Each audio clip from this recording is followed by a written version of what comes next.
মনে রাখবেন, আজকে কেউ ক্ষমতা আছে, কালকে নাই, কিন্তু আমার সিস্টেমটা যদি পচা হয়, আমি প্রত্যেকটা পদে পদে গিয়ে ওই সিস্টেমের দ্বারা ভুক্তভোগী হব। হয়তো এই রহনপুরে কেউ এই ধান্দাবাজিগুলো করে, এইখানে হয়তো আপনি স্থানীয় বিএনপির নেতা দেখে সে আপনার সাথে করার সাহস করে না। আপনি আপনার সুবিধা সবার আগে পেয়ে যান, কিন্তু আপনি যখন রাজশাহী যাবেন, আপনি যখন ঢাকায় যাবেন, তখন আপনাকে ওইখানকার ওই বাটপার কিন্তু 2 টাকারও দাম দিবে না।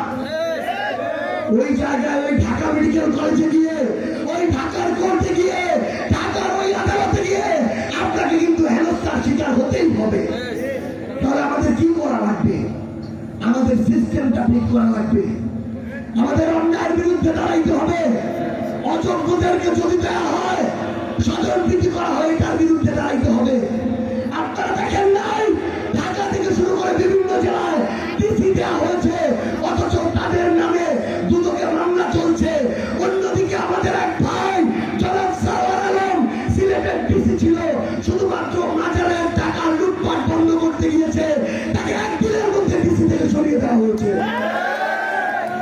এই বাংলাদেশ তো আমরা চাই নাই। সংগ্রামী ভাইরা, আমার রহনপুরের ভাইরা, আমাদের নিজেদের বিবেক বোধের সাথে ইনসাফ করতে হবে।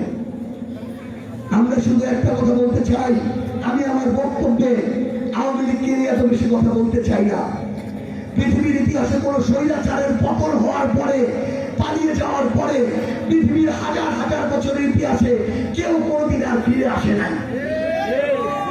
এই বাংলার ইতিহাসে সর্বশেষ 800 বছর আগে লক্ষণ সেন পালিয়ে গিয়েছিল ভয়ে, সে তো কোনোদিন ফিরে আসেই নাই। বিগত 800 বছরে বাংলার ইতিহাসে শেখ হাসিনার মতো লজ্জাজনক ভাবে আর কেউ ধরে পালিয়ে যায় নাই। তার যদি ন্যূনতম লজ্জা থাকতো, ব্যক্তিত্ব থাকতো, ওই মুখ দেখানো তো দূরের কথা, ওই মুখে কোনোদিন কথা না বলে নিজে ওই ভারতে গিয়ে আত্মহত্যা করতো। পাকিস্তান আমলে পাকিস্তানিরাও এত লজ্জাজনক ভাবে পরাজিত হয় নাই। ব্রিটিশ আমলে ব্রিটিশরাও এত লজ্জাজনক ভাবে দেশ ছেড়ে পালিয়ে যায় নাই।